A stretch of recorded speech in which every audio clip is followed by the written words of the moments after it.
looks like we are ready. So thank you everyone for joining us. We have an amazing guest and artist tonight. I'm so excited to have her in our show and have her here tonight to talk about her amazing art pieces. Miss Buena Johnson, welcome and thank you so much for being here. I thank you so much. And first, I just want to thank God for this opportunity, right, to share in this art talk and for my artwork to be at Art Share LA Gallery and other galleries presently, and also have upcoming exhibitions. Yes. And of course, number one, Bourdieu, you are my co-host and the curator of Art Share LA Gallery. And I just want to thank you and all of you that are online here. And if any of my UCLA students are logged in, I want to thank you as well. Yes, more than welcome. We appreciate you guys being here. And hopefully, you could take something away that you can learn more about Buena, her amazing work, her amazing career, and just some of the detail on, the span of her works. Because I'm really excited about them. And there's a few that, I want to, get a little bit more detail in and understand a lot more about it. And just happy to have her overall. So let's get started. Let's kind of give a little bit about the background, Buena. Who is Buena? What's the history of Buena? We know that you're an artist. We know that you're a professor. We know that you just are an overall great person. So give us a background of Buena. Wow, that was so kind of you to say. Thank you, thank you, thank you. Well, I am the owner of Buena Vision Art Studio, and as you stated, a fine artist and educator. What I consistently try to do is create work that educate and informs the viewer. I grew up a PK, that means a preacher's kid. So certain series of my work is absolutely influenced by my spiritual upbringing. But being that, as I stated, I was interested in art since age 4 or 5 years of age, that I still believe that my skill and my talent is a gift from God. Yes. And my first degree is a teacher's degree. I do have a bachelor's of science in education. And I got that degree because my parents couldn't visualize how I'd make a living. They were very nervous for me. And then I continued my studies at Pratt Institute of Art, and I got a bachelor's of fine arts degree. As an instructor, I have been teaching at UCLA for over 7 years. I've conducted art workshops to all age groups from beginners to advanced. I also do portrait commissions. I sell my work, originals and prints. And actually, the curator Bourdieu was just talking to me about serigraphs and reproducing the work. So we bring it to a level where it's affordable for every economic level or anyone that have interest in collecting art. And my work has been showcased at the Smithsonian, in the Getty collection, and also MoCA Los Angeles, so which I am very grateful.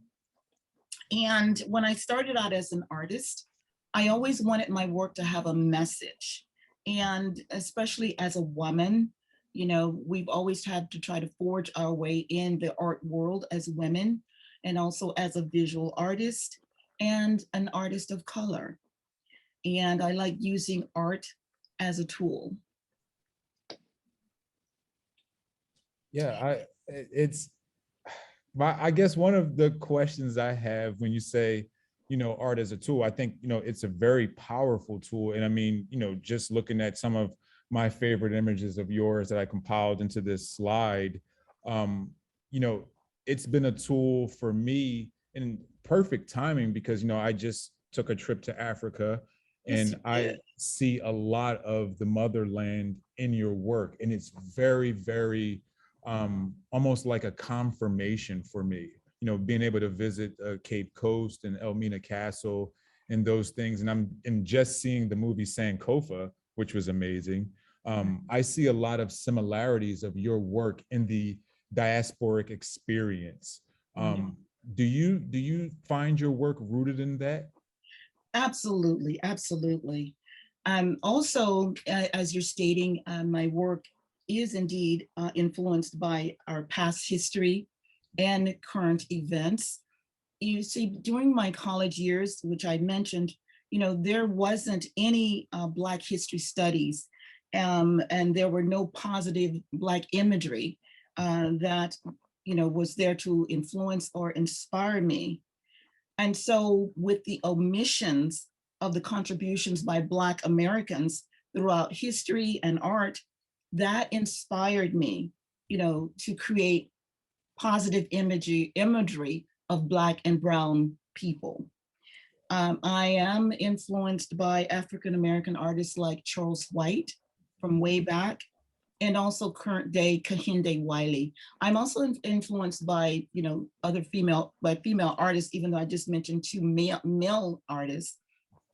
But just so you know, though, I am influenced by my work being, of realism. I'm a stickler for detail, figurative art, and most of my work is done in pencil, or I consider it pencil paintings.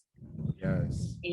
And so I love, my work take many hours and weeks and sometimes months on one piece. And I get asked a lot, like, well, how much time do you spend on one piece?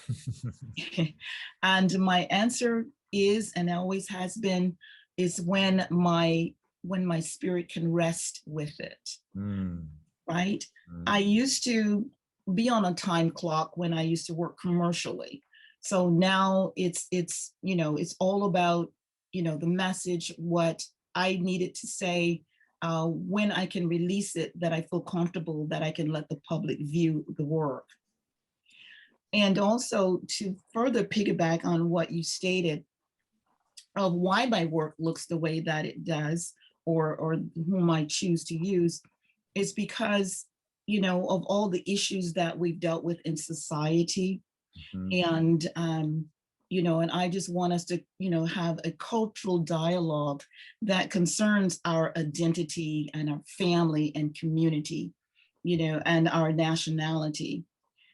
Because we as a people of color, we need to express the history from 400 years of oppression and inequality, even till now. And with our racist past history, with, them bringing slaves in 1619 to Virginia, to, bringing forth with the history of lynchings, like in 1855 of, 1955 of Emmett Till, and even back in the 1830s, the antebellum South, up through the civil rights, there were lynchings. And then we recently saw, in another sense, a physical lynching on the streets with the killing of George Floyd and Breonna Taylor and Ahmaud Arbery, And so with unlimited numbers of others, and the recent rise of emboldened— Sorry, I thought you were talking to me. of emboldened white supremacist groups, voter suppression, and the lack of reality and recognition that America was built with the blood, sweat, tears, and deaths of the lives of Black people. Did I lose you, Bourdieu? Oh no, I'm here. I'm just listening. Okay. I'm taking in that history too, because as I mentioned, with the experience of being able to visit Africa and then seeing the images and hearing the stories from both sides, from America and from Africa, and just understanding that history, it's very important and understanding, and to also to see it reflected in the work is very powerful. And you mentioned the time that it takes to actually create, and then when your soul is at rest, or when your spirit can rest and say, hey, I feel that I'm complete.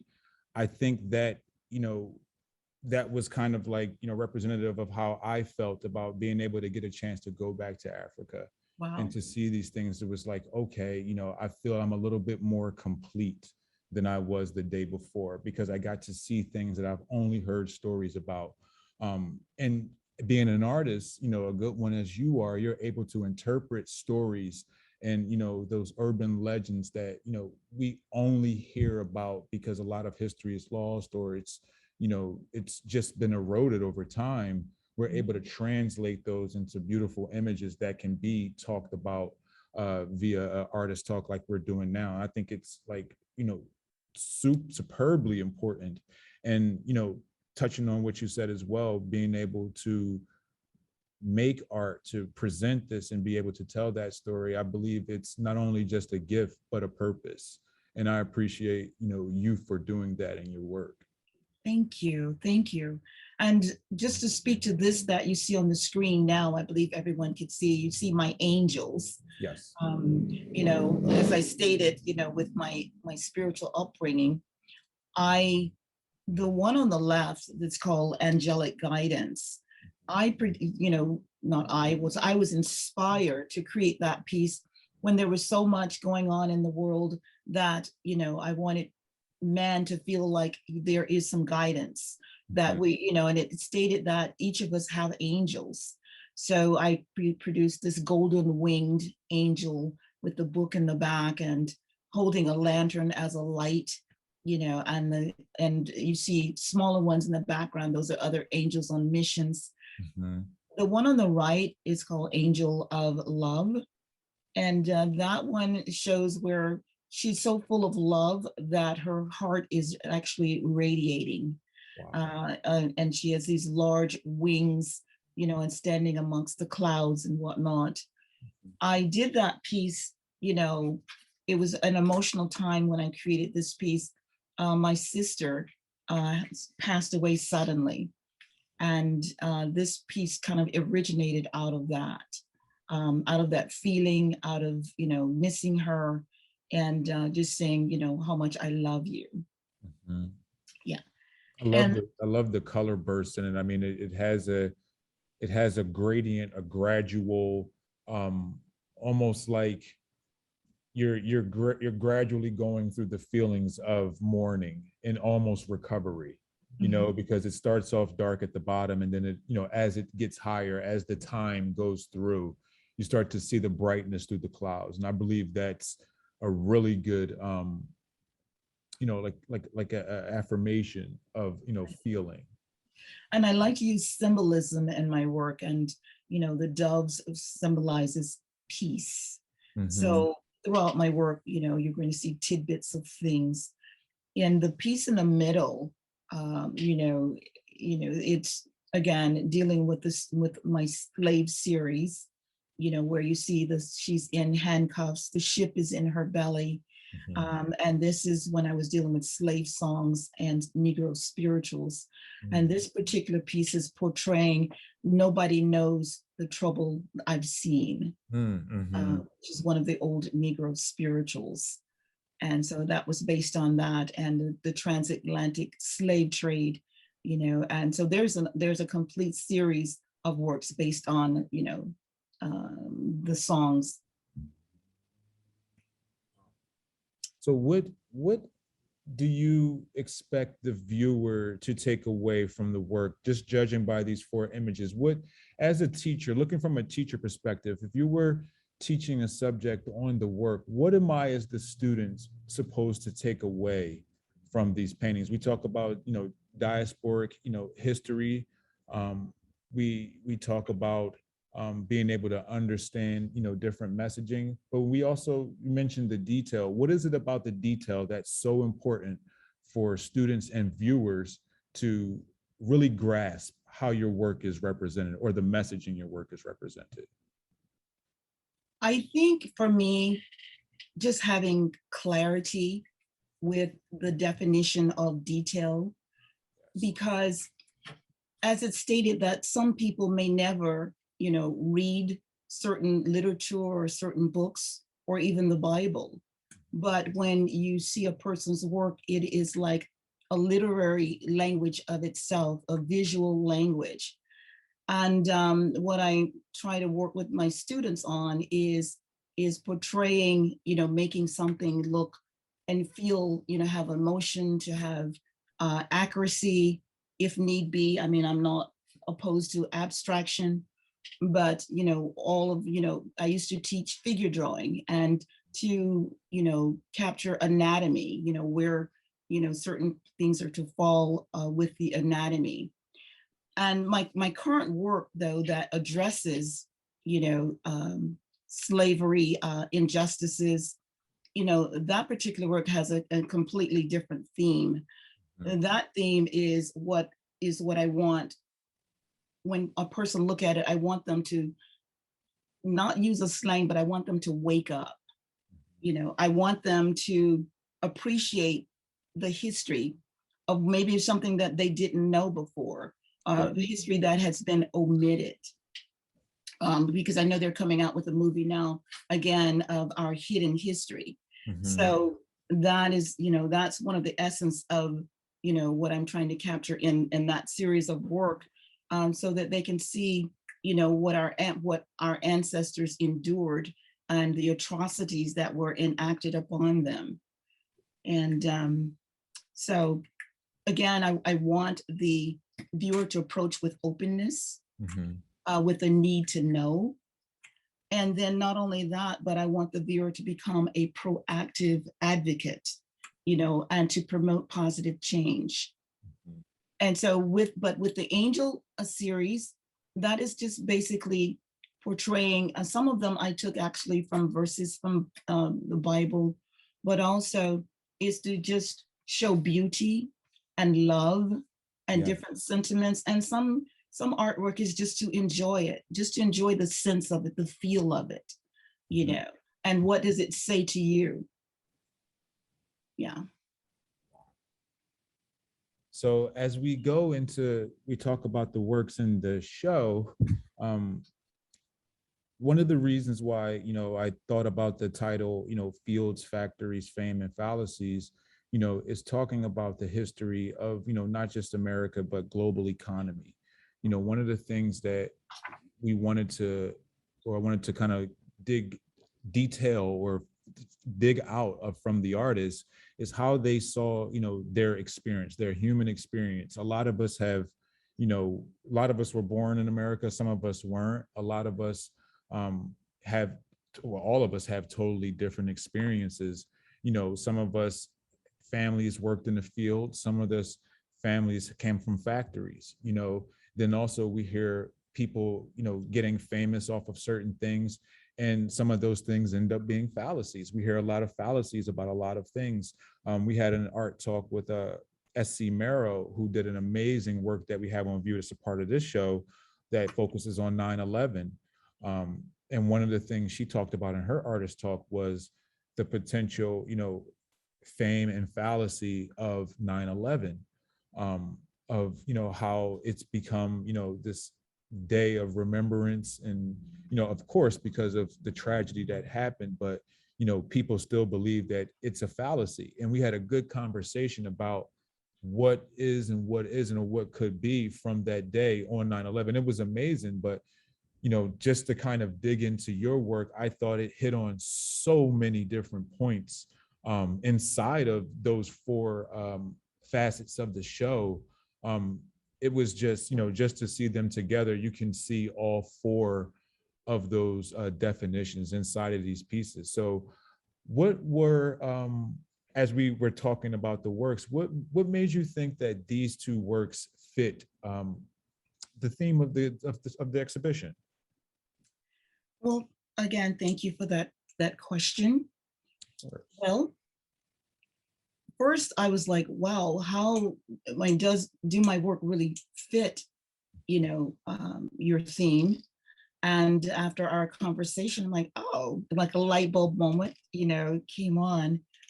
So if you will, to look at the piece on the right, which is called Sweet Revenge. I'll go to that one first.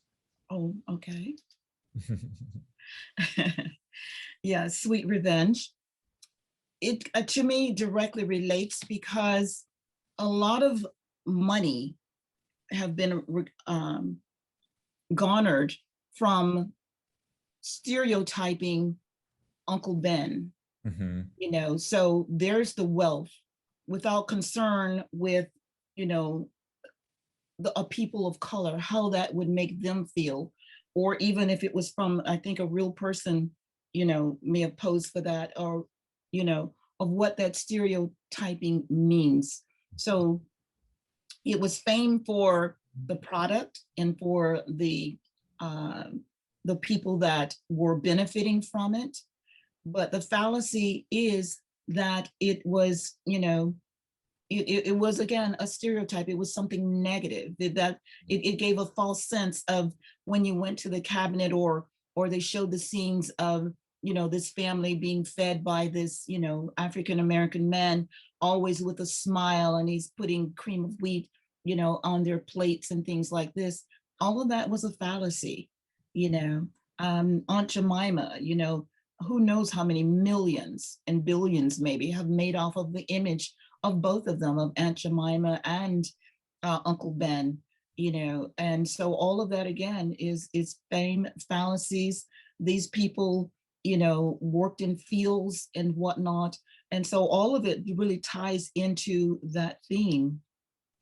Yeah. And I like in my work, you know, I go to what the term is surrealism. I use surrealism where, you know, I divide up the picture, give some things that are realistic and some that, you know, where you have to find out, you know, in your own mind how it relates. And so to explain this picture is I'm making these images where they're no longer victims, you know, and of service to someone else, you know, at their expense. So the bowl that Uncle Ben is holding, instead of it reading cream of wheat, it actually reads cream of revenge.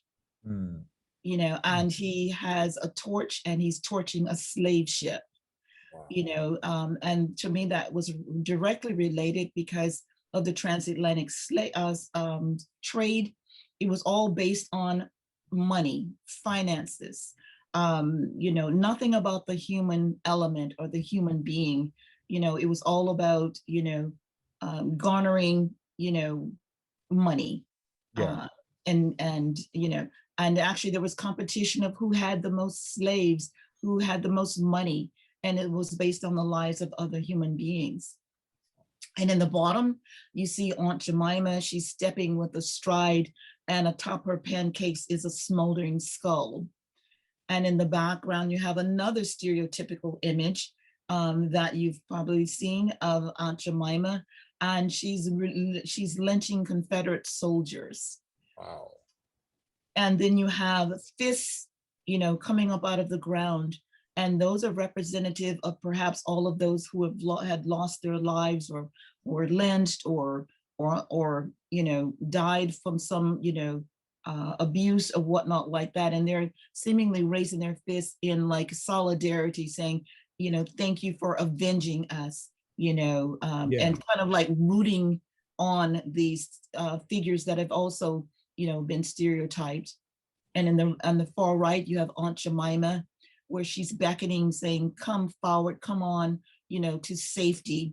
And in her belt, she has a gun and she's holding a lantern, and you see other slaves in the back that are running. So for me, all of this was such a powerful piece. It just kind of like built itself, you know, because I was, you know, confronted, should I say, with so many stereotypes, you know, and they're all over the internet if you just do any research. And so I was looking at like with this, and it kind of like, you know, one of the things I've always thought was that, you know, Aunt Jemima was the commercialization of Harriet Tubman. See, there you go. When I saw this painting, when it was up and brought it in, and I saw the figure to the right, I immediately thought that was Harriet Tubman, even with the lantern and, you know, just the story of the Underground Railroad and all that. And also with that character being under, you know, under the river, if you will, of Uncle Ben.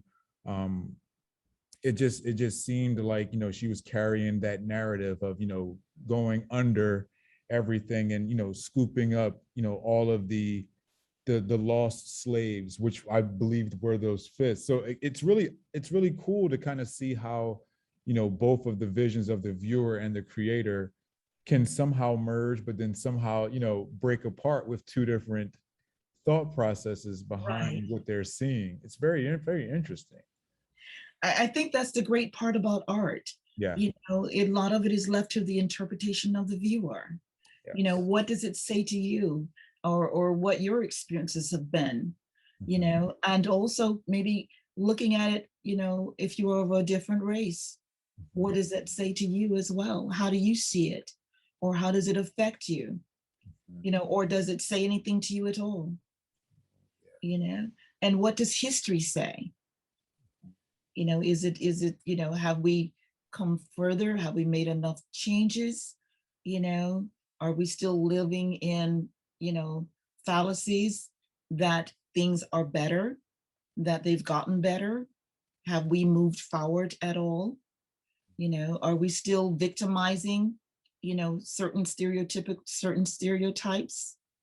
Are we growing? Are we coming together? You know, are we awake yet? You know, what is the language now? Yeah, like I love the duality, you know, because it also has a very almost like a dark comedy type of feel to it, Yes. to where up the top of the painting where Uncle Ben is, it's daytime. It seems to be a beautiful day besides the ship ablaze, you know, and you know, it seems like the horror is happening, but it seems darker under with Aunt Jemima, and you know, they're both smiling, but it seems like, you know, it's like a dark comedy, Yeah. you know, like they're very happy with, you know, which seems to be tragic acts, you know, not necessarily a flip of the script, but um uh, like kind of like taken toward what Uncle Ben is saying, like, you know, revenge is sweet, you know, but revenge on what? It's not necessarily revenge on a person, but revenge on a system, you There know. you go. So looking at the Very well said. duality of the painting, you know, it's kind of like saying the top part is the system, but the bottom part is the individual. You see what I'm kind of like getting at? Yes. It's almost Yes. like when you rip apart the top of the system, you get down to the individuals, like almost like someone lifted the painting up, you know, from the bottom. And that really gave me like a cause for pause, like, wow, it's like, is this really what's under that painting? Wow. I love that. I love your perspective of how you describe it and what you see. Yeah, So it's brilliant. It's brilliant. And thank you. Thank you. It had to be done. oh, I'm sure it had to be. Yes, And it had to be with done. this beauty here, and you talked about, you know, in the description how you, it still amazes me how these are all pencil paintings. I mean, I think they're it's I won't ask how long it took to make it, but like it just it really it allows you to be the master of the detail. And I think this piece really allows for detail to take center stage, because every single part of this painting, you know, is the subject. You know, Yes. from the foliage in one of the angels' hair to the flag around the baby, even to the detail in the garb or the dress that, you know, the mother is wearing in the center. You know, it's very detailed with the hash marks. Give us a mini rundown on, you know, this painting. A crown deserved. You nurtured a nation. You know, I would love to hear about more about it. Thank you. Thank you. Well, the thing is, I do a lot of research, and and to the point where I can't any longer because it's so painful. Yes. The past history and the history of our ancestors. So I have to like sit back and breathe and come back to it later. So a lot of my work, I do research. The lady that you see sitting in the center, I purposefully kept it in black and white because that is an actual image from way back in history of this woman who is forced to breastfeed white babies. And they're treated like cattle and they have no rights. And as you can see, if you're reading what it states there, I don't, want to repeat it, but for me, it was just so powerful. And this came about because I was just thinking about how many people or how many women, what we go through, and that, I'm a woman, we really deserve, our ancestors, for what they went through, really deserve a crown. Yes. I don't see how they did it. I don't see how they endured. But it makes me realize what a strong, smart, intelligent, courageous people that our ancestors are and that we are. And so that's what brought this piece about, because actually I was stunned by the story, number one. And I was just wondering, I wonder how many people really know about this story. Yeah. Is it another hidden story, something that's omitted from our history books? I never read about it. I came across this in my research and I was just blown away, especially being a woman and being a mother. You're already enslaved, you have no rights. You are to cook, clean, depending on your level of, what they wanted you to do. You could either be in the fields or you could be the one that they wanted you to help, the mistress in helping her with the duties. And who knew that one of the duties would be to breastfeed the mistress's babies because she had too many children, or it was above her status to be seen nursing her own kids. Wow. And this also came about because, what the enslaver did was they started noticing how healthy the Black babies were. So they're saying, well, then it must be the milk. And so they would literally take away the mother, say if she had birthed a baby, they would literally take away her baby where she could no longer feed it in order that she would feed, their child. And being a mom, the mother cared about her own baby so it wouldn't die. So what she would do, with what little she could sneak, is to give them cow's milk, and she only had dirty water. So cow's milk mixed with dirty water obviously, ended up being detrimental to the child. So there was a high death rate among the babies. And even in that, if the mother did not want to give up her baby, they would force and take her child. And I don't know if some of you heard of this, some say it's a fallacy, but I've been doing a lot of research and it seems to be proving out to be true more than a fallacy, is that, British or either some of the enslavers would take that Black baby and take them down to lakes, where alligators were. And they would use them, and thus you got the term alligator bait. So, right, they would leave their babies there. And supposedly they were to, attract the alligator, but they were supposed to kill the gator before it got to the baby. But, the percentage was high that babies were being eaten because they couldn't outrun the gator or whatever. And of course they gave little, value to the Black babies anyway. So thus, there's a lot of history behind how this came about, and I purposefully wanted to emphasize, the color of the baby. And actually, when I did another art talk, this other lady, there was the co-host was really into vampires. And she said, the whole scenario reminded her that this baby is like a vampire, taking the nutrients and nourishment from, another source, the mother. And then, so therefore, then on each side of it, I placed angels, male and female, and with the crown being placed upon her head. And I did that because for me, I just wanted to bow to her in honor of what she suffered, or she representing who knows how many thousands of enslaved women and mothers had to go through this. So I'm in awe, and I wanted to honor her and saying, you know what, when I saw that, I said, my God, look how many, women and people during that time and even now deserve a crown.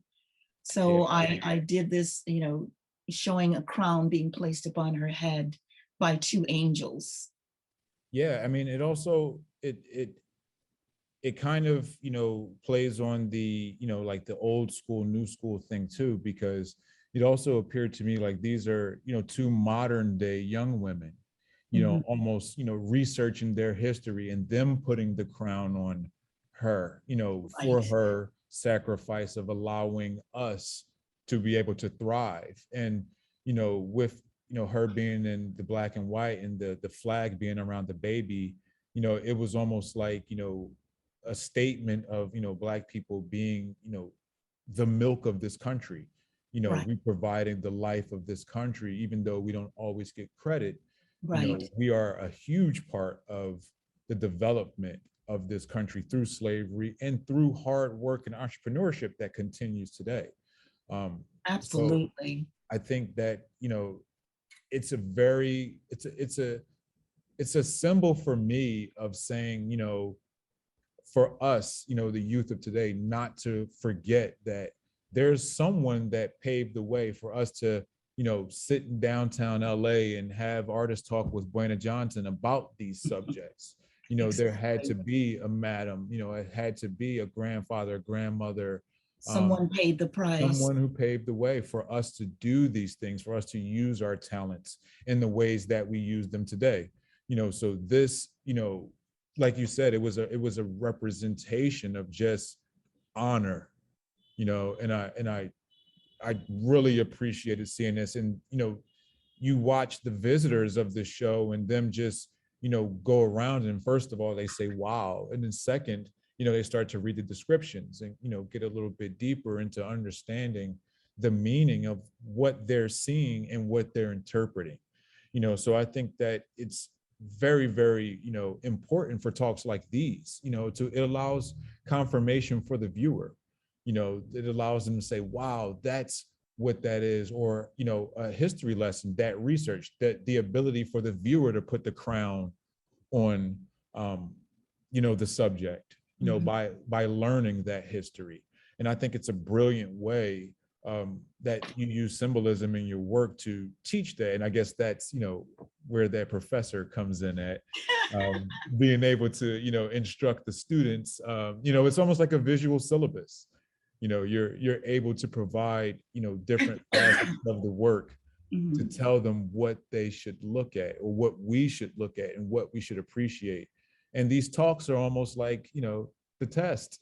Like, am I really seeing exactly what I think I'm seeing? And you're confirming that, so I think that's amazing. Thank you. Thank you. So Right. I know we have, Buena, I know you're short in time, and we've already, gone almost our 30-minute mark. Oh, wow. It went by fast. Yeah, it went by fast. But yes. I want to give you the floor, to allow you to say any last words about the show, about any upcoming shows, or just you as an artist.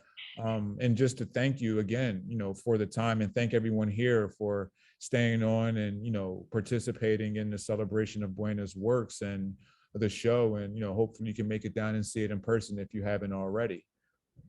And well, that's exactly what I was going to say is, they have it's a full show. It's not just my work. It's a group show. If you do have a moment, I believe the show is until the 10th of October, unless it's extended some more, hint, hint. Yeah. But so you will have an opportunity to view it in person, because this is a very large piece. Both of them are large pieces, and actually it's an overall wonderful show based upon, the theme, which is fields, factories, fame, and fallacies. And so the last thing I want to say is that, I just want the viewers to please hear the cry of the ancestors in these pieces.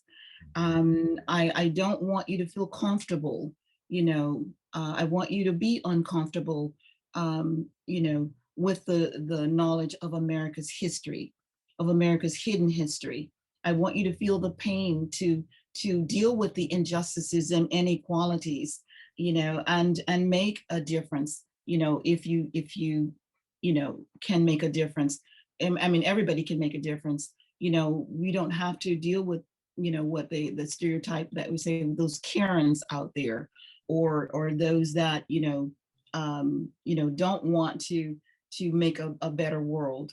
So that's the last I want to say about that is, you know, let's just reach for promoting healing and a positive change. I'm looking forward to creating new artworks. I will continue with this series as well because our history is so important. Yes. You know, and knowledge is power. And also, a new series that I'm also getting ready to evolve into is uplifting women. You Nice. know, you know, the oppressed, the last hired, last, you know, first fired, the ones that are the backbone of the nation as far as lifting up men and the nation. So that's where I'm going next. And also, I don't know if Bourdieu can put it in the chat of how you can reach me. I am on Instagram and Facebook. So you can reach out to me if you, and even before we leave this, if you have any questions, I would, you know, welcome any questions from anyone that's online. And I want to again, thank you. I enjoy, again, thank you, my students. I know one of them told me they had to leave in 30 minutes. So, but if you had any questions, you can ask me in class. And I do enjoy teaching. I do teach 4 classes for UCLA. It used to be 5, but now with the pandemic, you know, we're doing it via Zoom. And the thing is, I love being able to give back, to share some of what I've gained and some of the knowledge that I have learned over the years. And the one thing I tell my students, you never stop learning. Never. You never stop learning, and you must always try. Yes. You know, give it your best. You know, and I tell them, there's an artist in you. Just bring it out. Always. You know? Awesome. Always. Yeah. So let's make this world a better place. Always, every single day. Yes. So, well, thank you everyone for being here. I truly appreciate you.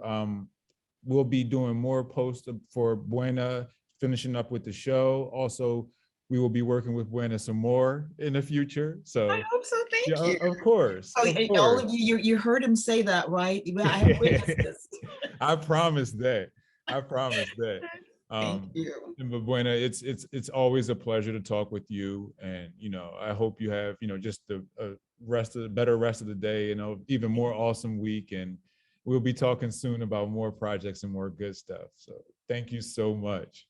Awesome, awesome. Thank you. I don't know who was online. I couldn't see, but I thank everyone, and thank you so much, Bourdieu. I love your insight because you are a curator. You have that curatorial language. so you can say all of that eloquent things, you know, and just make the work just, you know, come to another level. So I appreciate you very much. I appreciate being in the show. And again, I do have other shows that are coming up. There will be one at William Grant Still Art Center that's opening on the 16th. Nice. I still have art at Tag Gallery on Museum Row in Los Angeles. And one other major show that's coming up that I unfortunately cannot speak on at this time because I just signed the contract today. But it's big and I'm excited. So you'll get to hear about that later because, you know, we always spill our guts on Facebook and Instagram, you know, unfortunately. Definitely. Right. So send positive vibes. And I thank you all so much for being, you know, here. Most definitely. Thank you everyone so much. And I hope everyone has a great night.